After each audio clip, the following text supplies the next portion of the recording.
Bueno, hola a todos, ¿cómo están? Hola Juli, ahí veo que te conectaste. Bueno, díganme si se escucha, supongo que sí, espero que está todo bien. Yo los voy leyendo en los comentarios, así que díganme si se escucha bien y todo.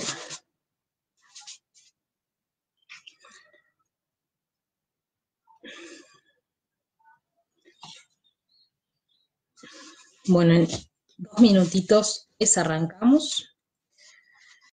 Mientras les voy contando que hoy vamos a empezar con la parte especial, eh, así que buenísimo, Yara, gracias.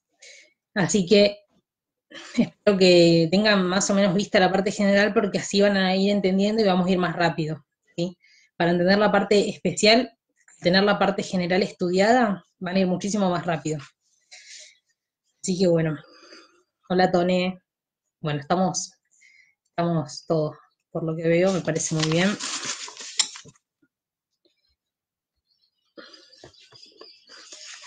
Bueno, así que les decía, hoy empezamos con la parte especial, compra-venta, es un tema cortito, lindo, dentro de lo que hay la parte especial es un tema lindo, pero bueno, si quieren, en un minutito a las 5 arrancamos. Díganme si les queda alguna duda, si van bien con todo. Y si no, arrancamos. Bueno, ya está. Bueno, entonces como les dije, vamos a ver compra-venta. La compraventa es el contrato de cambio por excelencia y se encuentra regulado del artículo 1123 en adelante. ¿Cuándo hay contrato de compraventa? El contrato de compraventa existe cuando una de las partes, que es llamada vendedor, se obliga a transferirle a la otra, que es el comprador, una cosa, le transfiere una cosa que tiene que ser pagada en dinero, ¿sí? Se le transfiere la propiedad de una cosa, tiene que ser pagada en dinero. Es muy importante que cuando pongan el concepto de compra-venta, aclaren que es en dinero, ¿sí? ¿Por qué? Porque si lo que se da en precio es otra cosa que no es dinero, ¿cómo va a calificar? Como permuta, ¿sí? Entonces, en compra-venta siempre hay que aclarar que la transferencia de la propiedad se va a pagar en dinero. Bien, bueno, el contrato de compra-venta, si vemos a sus caracteres, es un contrato bilateral, es oneroso, es conmutativo, pero excepcionalmente puede pactarse aleatorio, es no formal, y no hay ningún requisito de cómo va a ser el contrato de compra-venta. Bueno, la compraventa puede ser celebrada por contratos paritarios, que como ya vimos en la parte general, los contratos paritarios, ¿cuáles eran? Las partes estaban en igualdad de condiciones. Pueden ser celebrados por contratos por adhesión también y por contratos de consumo, ¿sí? Esas son las modalidades en que puede celebrarse un contrato de compra-venta. Entonces, ¿cuáles son los elementos tipificantes de la compraventa? Son dos, son la cosa, que va a ser objeto, y el precio, ¿sí? Estas dos tienen que estar siempre presentes en un contrato de compra-venta. Entonces, vamos a ver en particular cada elemento tipificante. Vamos primero a lo que es la cosa objeto del contrato. ¿Vamos bien por ahora? ¿Se escucha bien? Si estoy hablando muy despacio, me avisan. Yo creo que estamos bien, pero me van diciendo. Bueno, la cosa, bueno, puede ser cualquier objeto, puede ser objeto de los contratos, ¿sí? Entonces, cualquier cosa que sea objeto de los contratos puede ser esta cosa elemento de la compraventa. Por lo tanto, ¿qué tiene que ser? Tiene que estar en el comercio, ¿sí? Tiene que ser transmisible, eh, no puede estar prohibida ni por la ley ni por el propio contrato, y no debe ser contrario a la moral y las buenas costumbres. Bien, bueno, el código nos da 3 casos. Tenemos el 1130, tenemos las cosas cuando ha dejado de existir. El 1131 es la cosa futura, y el 1132, que es la cosa ajena.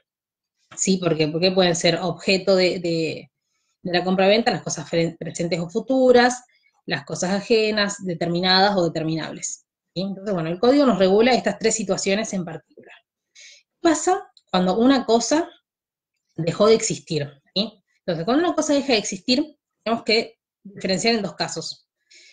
Esa cosa cierta dejó de existir al momento de la celebración, el contrato va a ser nulo, ¿sí? Porque esa venta va a ser nula porque no va a cumplir con los elementos específicos, los elementos que se necesita para realizar una compraventa. En cambio, si la cosa deja de existir parcialmente, tenemos que ver qué quiere hacer el comprador. Puede pedir una disminución del precio, si todavía le sirve, aunque haya una disminución, le puede seguir sirviendo, pedir una disminución del precio, o puede pedir la extinción del contrato. ¿Sí? Entonces, 1130 nos da estos ejemplos. ¿Sí? 1130. Bien. El 1131 nos habla de las cosas futuras. No puedo ver los comentarios y no sé si...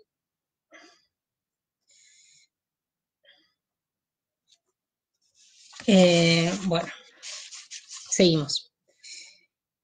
La cosa cuando es futura, bueno, nos remitimos a la parte general, que nos decía que cuando una cosa es futura es plenamente válida, pero se supone que va a estar sujeta a la condición suspensiva. ¿Sí? ¿Y qué pasaba con el comprador? ¿Podía o no asumir el riesgo de que la cosa exista o no? Bien. Bueno, seguimos entonces. Con la cosa ajena, en el 1132 pasa lo mismo. En el 1132 nos habla de la cosa ajena. ¿Y qué nos dice también? Que es plenamente válido. Pero ¿en qué se va a diferenciar? En que si el vendedor promete el éxito de esa venta, vamos a estar sujetos a las obligaciones de resultado, y si no promete ningún tipo de éxito en esa venta de cosa ajena, que va a ser una obligación de medios. ¿Sí? Bueno, está todo claro con esto, pasamos a el precio. ¿Sí? Díganme que los voy leyendo y seguimos, si no. ¿Está todo claro con lo que es la cosa que es objeto de la compraventa? Podemos pasar al precio.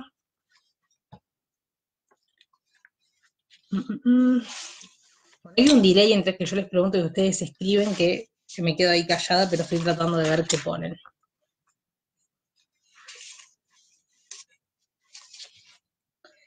Bueno.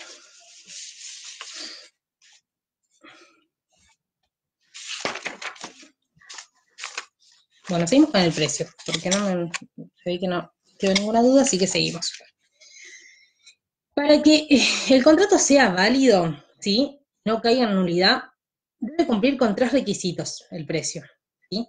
Como dijimos antes, debe ser en dinero, pero hay una excepción que puede ser pactado mixto. ¿Qué quiere decir esto? Que yo te puedo dar cierta cantidad de dinero y un celular, por ejemplo. ¿Sí? Pero es importante que siempre la cantidad de dinero sea mucho más grande, tenga mucho más valor lo que se dé como objeto, porque si no va a caer en una permuta. ¿Sí? Entonces, el precio debe ser siempre en dinero. Debe pactarse mixto siempre y cuando esa cosa que no sea dinero tenga un valor inferior. Bueno, entonces ese es el primer requisito, en dinero. El segundo es que debe ser cierto. ¿Sí? ¿Cuándo es cierto? El precio, ¿cuándo es determinado o determinable? ¿Qué quiere decir esto? El precio va a ser determinado cuando lo fijen las partes. Las partes en el contrato van a decir el precio es 10.000. ¿Sí? Esto va a ser determinado, que también puede ser determinado, así como les dije recién, o por unidad de medida. La unidad de medida es cuando, por ejemplo, en la venta de un terreno, decimos, bueno, 100 metros cuadrados de terreno va a tener un valor de 1.000 pesos, y en el contrato se deja pactado así, después se ve cuántos metros cuadrados se compra de terreno, se amolda ese precio, pero hay un precio ya determinado, ¿sí? Entonces puede ser por unidad de medida, como que es lo que expliqué recién, o poner un precio fijo ya, ¿sí? Bien. Otro requisito esencial para el precio sea serio. ¿Cuándo es serio el precio? Cuando no es simulado, cuando no es irrisorio. Quiere decir esto que yo no te puedo vender una casa a 100 pesos. Es totalmente irrisorio a lo que es el valor de lo que estoy vendiendo con lo que el precio que le estoy poniendo, ¿sí? Entonces, en un caso así, ese contrato sería nulo, ¿sí? Porque el precio sería simulado, irrisorio, no tendría coherencia. Bien, bueno. Esto es todo lo relativo al precio, ¿sí? Para que sea válido. Ya vimos cuándo es válida la cosa y ahora vimos el precio. ¿Quedó todo claro? Vamos a pasar de tema. Me van diciendo si ya estamos con esto, pasamos a las cláusulas especiales que pueden agregarse al contrato de compraventa.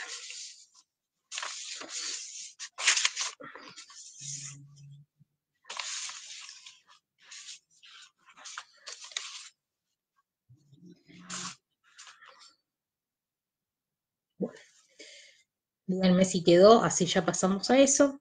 Si no hace falta que repita nada.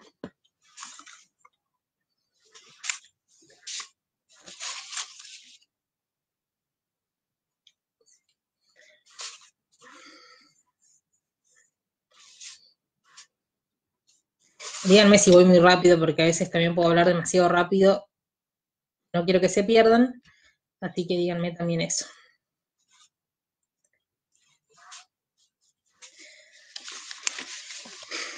Bueno, si no queda ninguna duda, entonces nos vamos a las cláusulas especiales que pueden agregarse a los contratos de compraventa.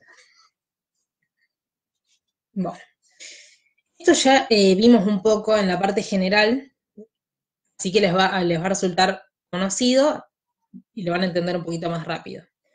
Bueno, entonces, en el contrato pueden agregarse cláusulas que van a tener después plazos y condiciones específicas cada una, pero que se tienen que pactar, ¿sí? No es que van a estar siempre en los contratos de compraventa, que sino para que existan tienen que ser pactadas. Tenemos el pacto de retroventa, el pacto de reventa y el pacto de preferencia, ¿sí? Ahí me aparecen recién los comentarios.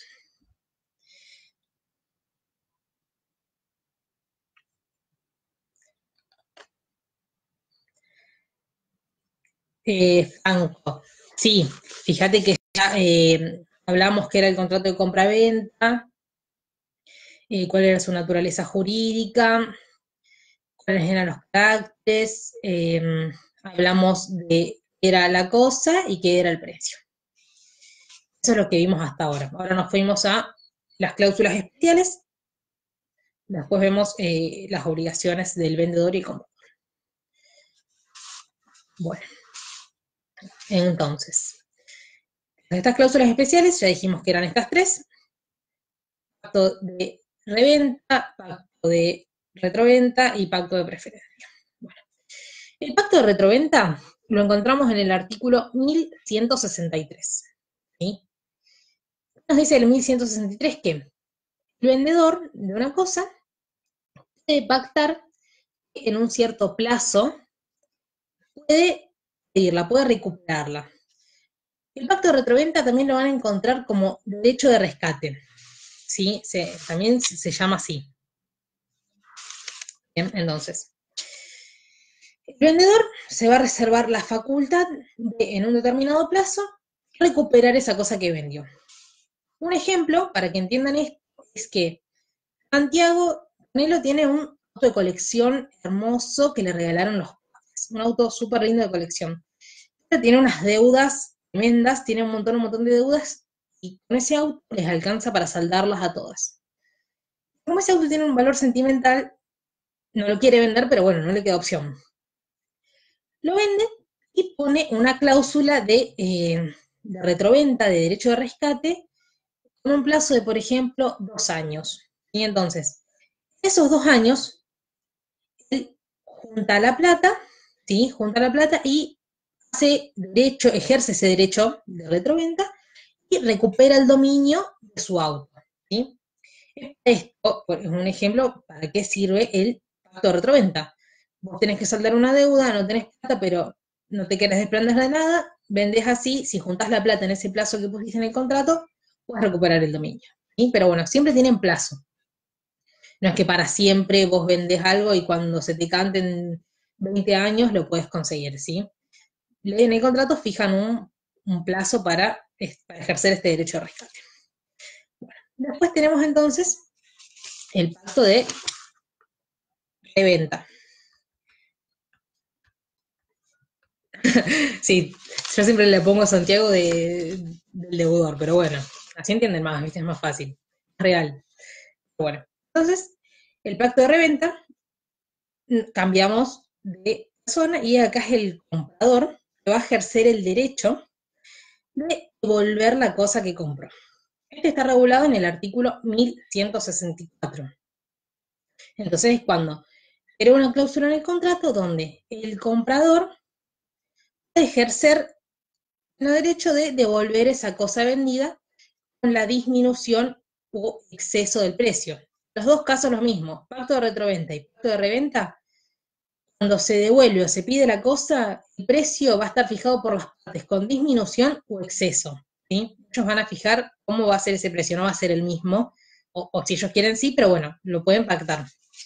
Bueno, entonces en el pacto de reventa es más común, vos compras algo, no lo querés, lo devolvés, te devuelven el precio. Entonces, el vendedor va a estar obligado a readquirir esa cosa que vendió contra este precio, disminuido o excedido.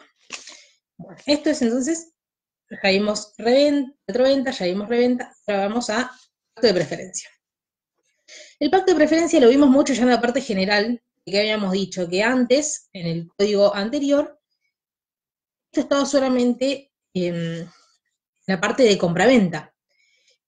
Con el código nuevo se agrega todos los contratos que se puedan celebrar. Y acá lo vamos a ver específicamente en compraventa. Bueno, el pacto de preferencia entonces era cuando una de las partes vendía algo, el vendedor vendía su casa y con el comprador hacían una cláusula de que si él quería enajenarla, si el comprador la enajenaba, primero que nada se la tenía que ofertar al vendedor, ¿sí? Entonces, en el pacto de preferencia, para que se ejecute este derecho, el comprador debe tomar la decisión de enajenar esa cosa que compró. Solamente en esos casos el vendedor va a recuperar la cosa vendida. Acuérdense que tenía un plazo de 10 días, que en esos 10 días el vendedor no contestaba si quería adquirir eso que vendió, podía ser ofertado a cualquier persona, ¿sí? Entonces, pacto de preferencia, cláusula en el contrato donde esa persona quiere enajenar ese bien, primero que nada se lo oferta al vendedor. Hay que diferenciar algo acá. En el contrato de compra-venta, el pacto de preferencia es un derecho personal, ¿sí? No va a ser transmisible. Si yo me muero, mis hijos no van a poder ejercer este pacto de preferencia, ¿sí? Es plenamente personal. Pero el pacto de retroventa y en el pacto de reventa puede ser ejercido por los herederos, ¿sí? Diferencien bien esto. ¿Quedó claro cómo es entonces? Pacto de preferencia, derecho personal, no se transfiere a los herederos. Pacto de retroventa y reventa, sí. Bueno, como dije antes, esto tiene requisitos y efectos comunes. Si esto quedó claro, voy a eso. No, espero que con los ejemplos y todo, supongo que les quedó bien, pero díganme si sigo o me detengo un poco.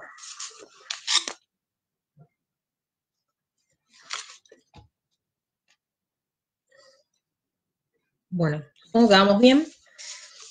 Si quieren, entonces sigo. Con mucho calor. Bueno. Primero tenemos el ámbito de aplicación. ¿Sí? Bueno, el ámbito de aplicación va a ser aplicable a cualquier contrato de compraventa. ¿Sí? Después tenemos que, requisito importantísimo y esencial, es que deben estar presentes en una cláusula del contrato.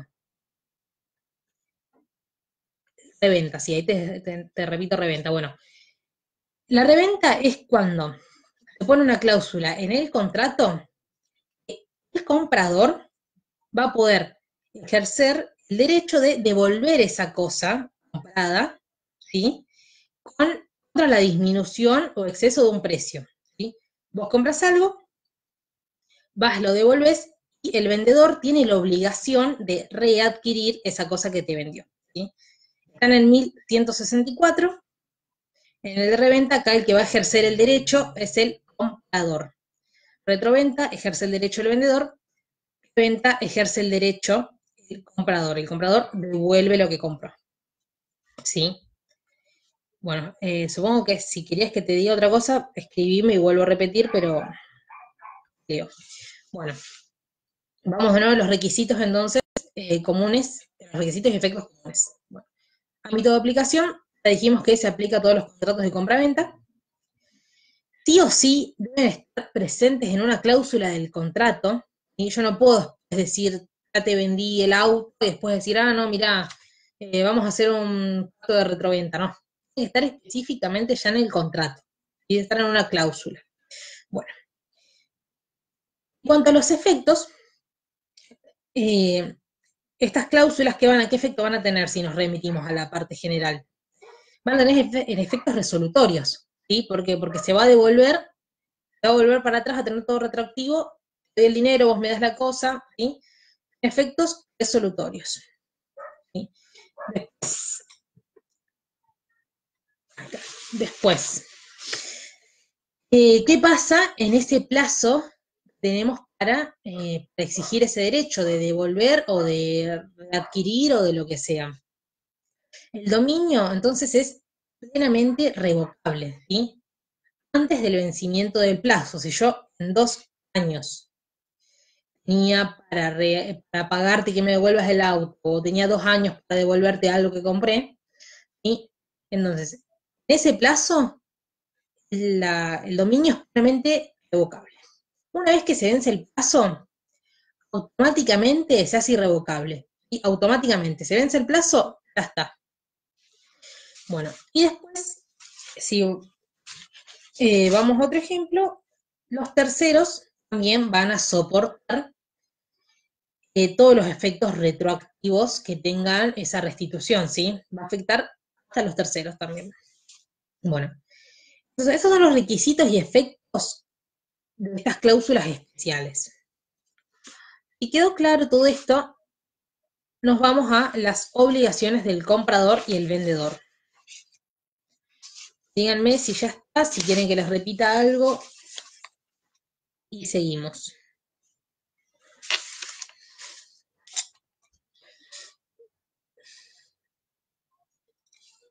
Yo los leo.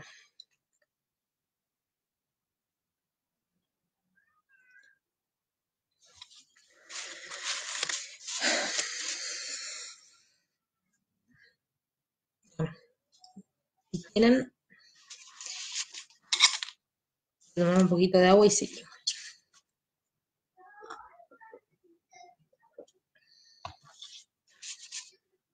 Bueno, entonces tenemos las obligaciones del vendedor y del comprador.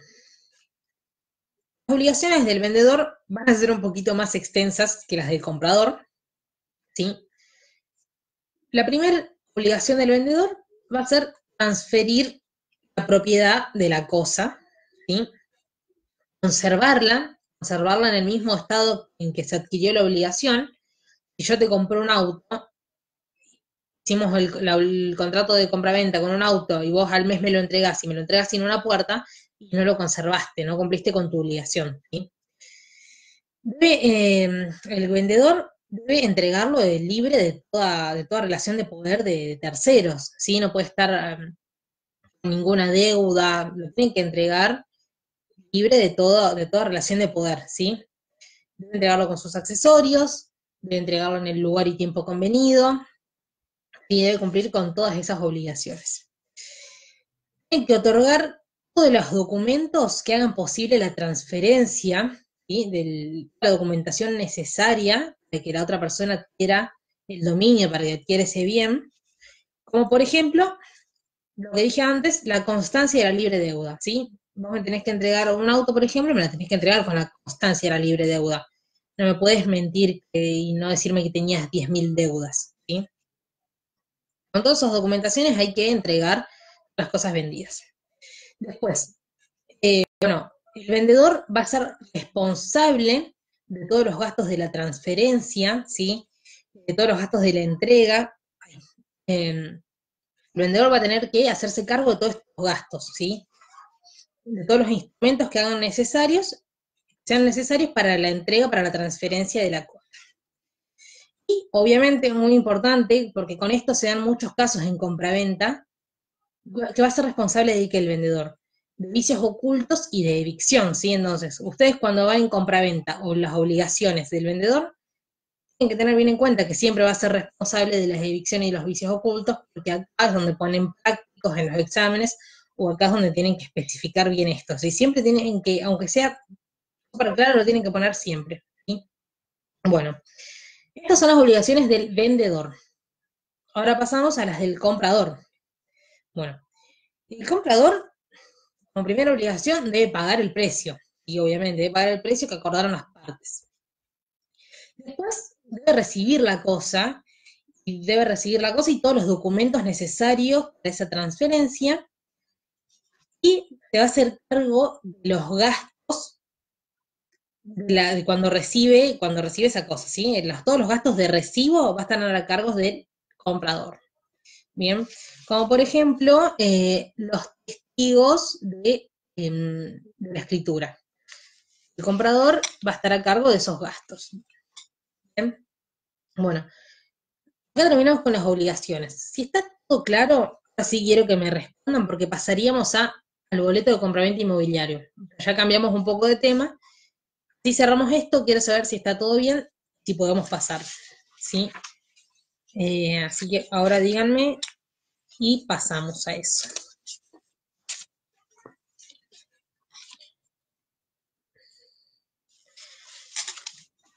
Bueno, supongo que haya quedado todo claro de esto. No tiene ninguna complicación, más que el boleto de compraventa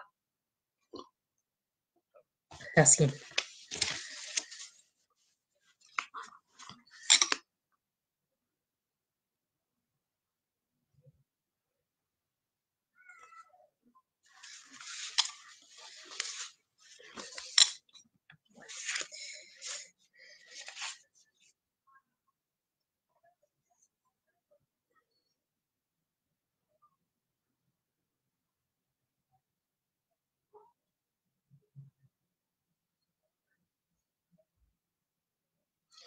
Bueno, seguimos entonces.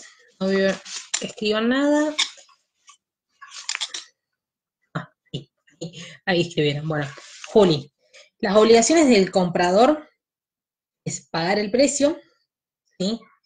Recibir la cosa y todos los documentos necesarios para la transferencia, y va a soportar los gastos del recibo, ¿sí?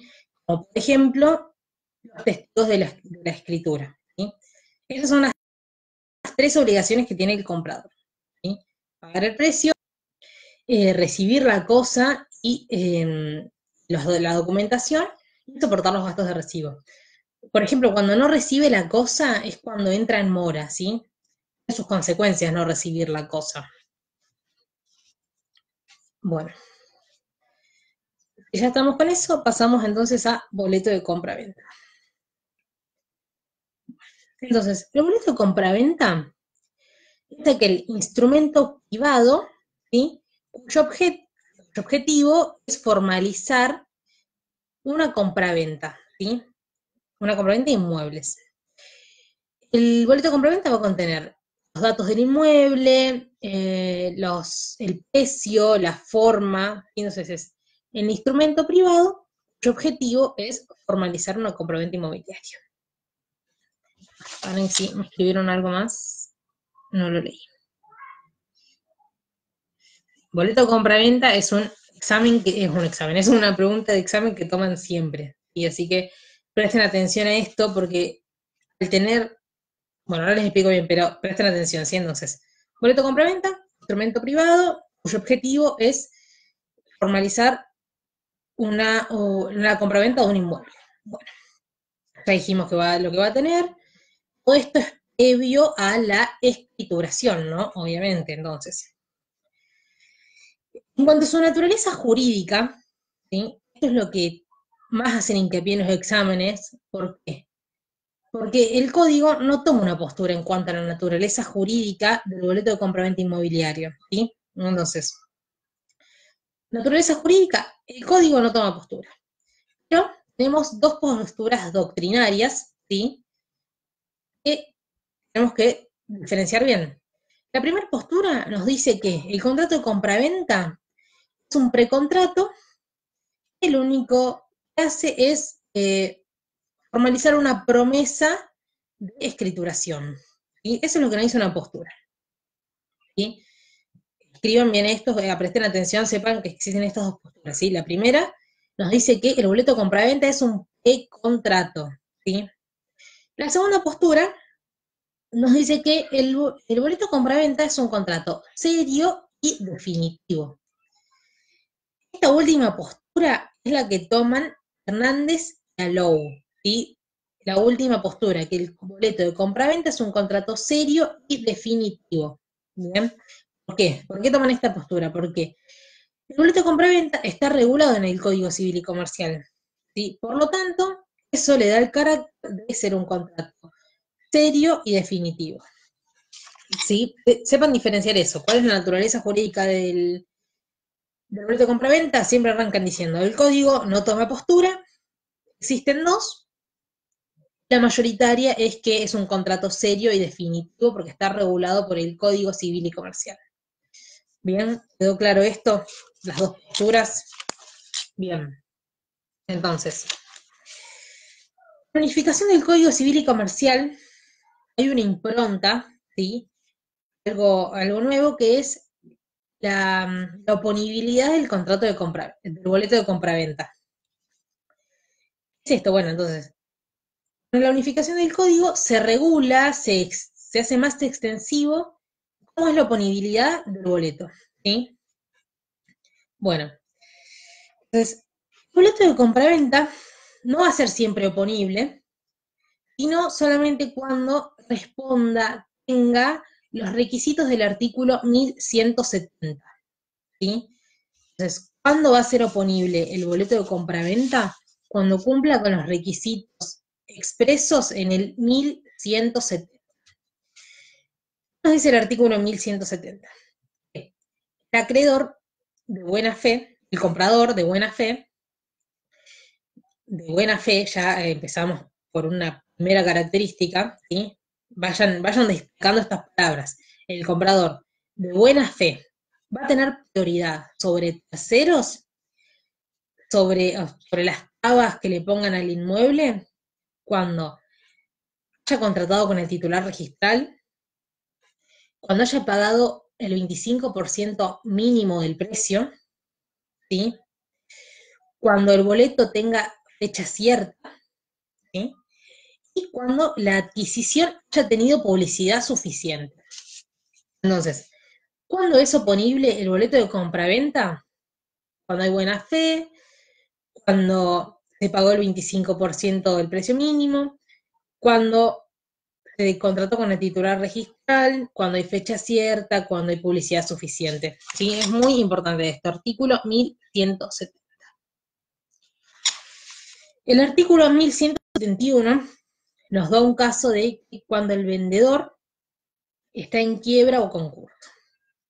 En este caso, el boleto de compraventa es oponible también con estos requisitos del 1170, ¿sí? Entonces,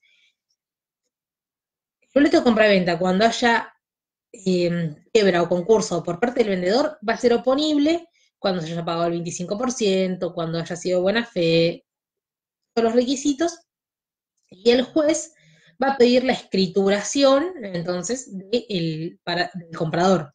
Si hay un plazo para pagar el dinero, se le va a respetar ese plazo para que el comprador pague, pero se va a hacer una hipoteca de primer grado, se dice, para que esté obligado a pagar, ¿sí? Para que no quede en la nada todo eso. Esto es lo que nos dice el artículo 1171.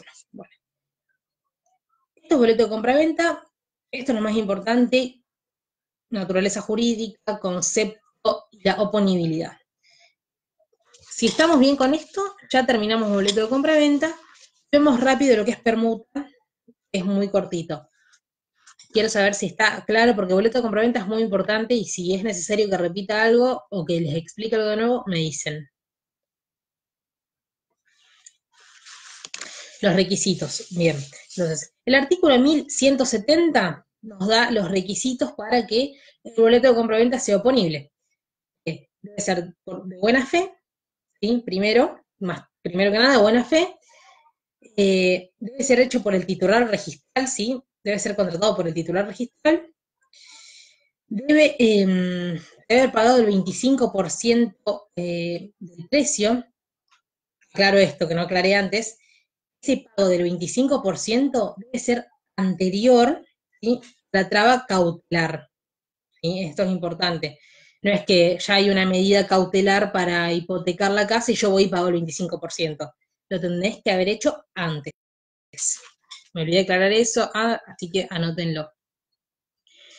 Después, el pago debe ser del 25%, el boleto debe tener fecha cierta y la adquisición debe tener publicidad suficiente.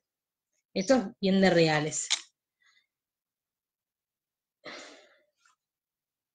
Ahí repito lo de el vendedor que está en quiebra o concurso, que es el 1171.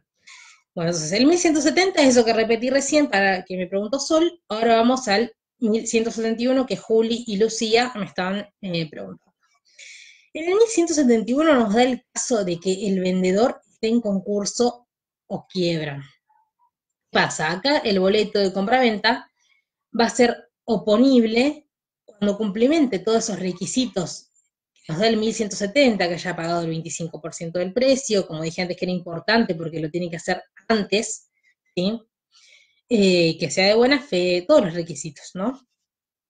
Entonces, si se cumplimenta con todo eso, el juez va a pedir la escrituración, ¿sí?, a favor del comprador, pero se le va a poner una hipoteca de primer grado, ¿sí?, para que se pague, o sea, eso solamente para que se pague, esa hipoteca de primer grado.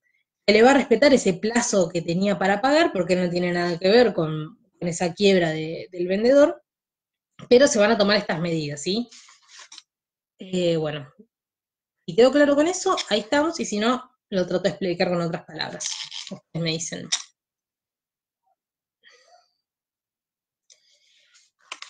Díganme, y si no, ya paso a lo que es permuta.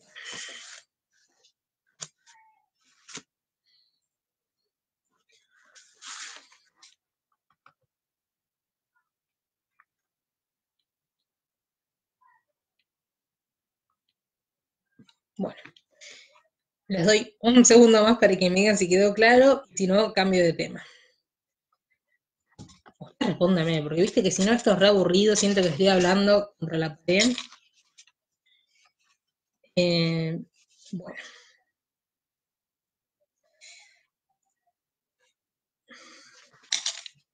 Vamos con permuta entonces. Como les expliqué al principio de compraventa, en la compraventa el precio tenía que ser siempre en dinero, si no, ¿qué pasaba? Calificaba como permuta. Entonces, el artículo 1172 nos dice que Agustina Muchut, respondo, sí. La hipoteca de primer grado, eso es de primer grado, no es una hipoteca en sí, es una hipoteca de primer grado, es hasta que se salde ese plazo que tenía el comprador para pagar ese saldo que le restaba, ¿sí? Porque ya había pagado el 25% del precio, le faltaba saldar lo otro hasta que salde eso que le queda. Está bien, tu pregunta es eso. Esa hipoteca de primer grado es hasta que se salde el porcentaje restante. Si no se salda, la hipoteca va a quedar realizada, y si no, un procedimiento porque el vendedor entró en quiebra, ¿sí? Bueno, seguimos. Entonces, como les decía, la permuta, entonces, ¿cómo debe ser el precio? El precio debe ser por cualquier cosa que no sea dinero, ¿sí? La permuta es algo que se ve siempre. Te doy un celular y me das un celular. Un montón de casas de permuta. Supongo que saben que es una sustitución de una cosa por otra. En cuanto a los caracteres, son los mismos que la compraventa, bilateral, oneroso, nominado, formal o no formal, y conmutativo. ¿Sí? Lo que tenemos que ver acá, que tiene especial la permuta, lo que tiene que hacer la permuta son los gastos, por ejemplo. Los gastos son soportados de igual manera por los contratantes, excepto que pacten lo contrario. Si se gastan 1.000 pesos en la permuta, 500 y 500, ¿sí? Es soportado por las partes por igual, ¿sí? Eso es lo que tiene la permuta en cuanto a los gastos. Después va a responder por evicción. Las partes tienen que entregarse el dominio de una cosa. El artículo 1172 es lo que ustedes tienen que ver bien en permuta. No se suele tomar mucho porque es algo bastante simple. Se toma, obviamente, porque en contratos, como ustedes saben, se toma todo. Hay cosas que toman siempre, son las que damos acá, y hay cosas que se toman un poquito menos, con menos frecuencia. Ahí las cosas que damos acá van a estar sí o sí en el examen. Las otras van a ir variando, ¿sí? En contratos no se puede dejar nada de lado, hay que estudiar todo. Bueno, eso es permuta. Entonces, hay permuta cuando las partes se obligan a transferirse la propiedad de una cosa por otra. No tienen que ser dinero. Acá también puede ser mixto y en permuta. Como expliqué en el precio de la compraventa, acá es al revés. La cosa que yo te doy tiene que tener mucho más valor que el dinero. Vieron que las casas de celulares están muy de moda llevar tu celular y poner el precio que te falta por otro. Yo te llevo un iPhone 10 y te agrego 1.000 pesos y me llevo otro celular y estamos haciendo una permuta. ¿Por qué? Porque ese valor del celular es mucho mayor que el del dinero que yo te entrego. ¿Sí? Esto es permuta. ¿Sí? Transferencia de cosas que no son dinero. Bueno, ¿quedó todo claro? Acá termina la clase de hoy. El martes que viene nos vemos con locación y leasing, lo va a estar dando Santiago Tonelo. Pero bueno, espero que les haya quedado claro. Este es un tema que entra siempre, compraventa, boleto de compraventa, la oponibilidad, los que expliqué recién. Así que díganme si ya está todo claro, si no quieren que repita nada de la clase. Y si está todo más que bien, nos vemos el próximo martes. El grupo les voy a pasar un cuadro de compraventa divino, hermoso, muy lindo que tengo, así que estén atentos que entre hoy y mañana les voy a mandar ese cuadro que les va a reservir para estudiar. Los cuadros que les voy pasando, mírenlos, presten atención, porque les va a servir un montón a la hora de estudiar cuando se sienten y no les dé las horas para ver todo lo que tienen que estudiar. El cuadrito para guiarse está genial, está completo, ¿sí? Para guiarse y ir estudiando les va a ser re práctico. Así que bueno, hoy o mañana les paso el cuadrito de compra-venta. En realidad son 3 cuadritos. Bueno, díganme y si no quedó nada claro, finalice el video y lo dejamos guardado. Así que bueno, espero 2 minutos. Si estamos, lo corto. Y bueno, como dice Tonelo, si hay alguien que no está en el grupo de WhatsApp, nos escribe. Ahora Tonelo escribe su número, lo deja acá fijado en el chat, y le escriben. Vamos pasando en el grupo, vamos pasando los cuadritos, resolvemos dudas. Si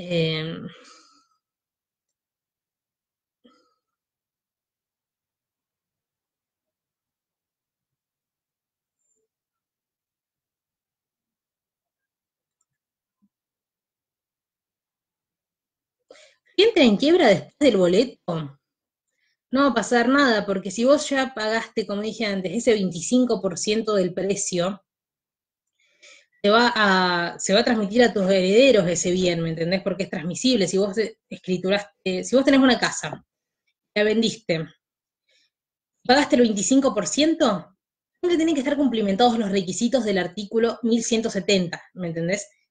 Porque en esos casos va a ser oponible. Si la persona se murió y vos no pagaste, tendrá que hacerse de nuevo, ¿sí? Tendrá que venderse de nuevo y todo eso, ¿me entendés? No va a ser válido. Para que sea válido, para que vos puedas reclamar, esto lo compré yo, tiene que estar oponible el boleto de compraventa, ¿sí?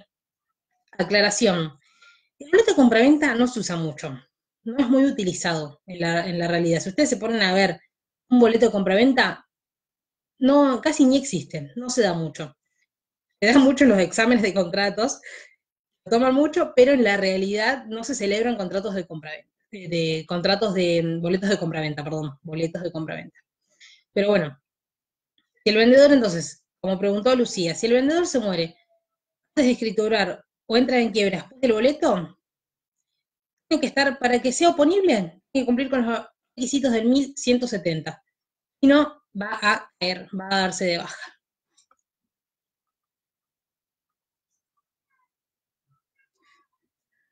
¿Sí? Pero bueno. Bueno, si no hay más dudas, entonces, claro, cierro, nos vemos el martes en locación y leasing. Si no quieren poner las dudas por acá, me hablan por privado, no tengo ningún tipo de problema, y les contesto las dudas que tengan. Les mando un beso, acuérdense que nos pueden preguntar lo que necesiten, para eso estamos. Así que bueno, les mando un beso y nos vemos el martes.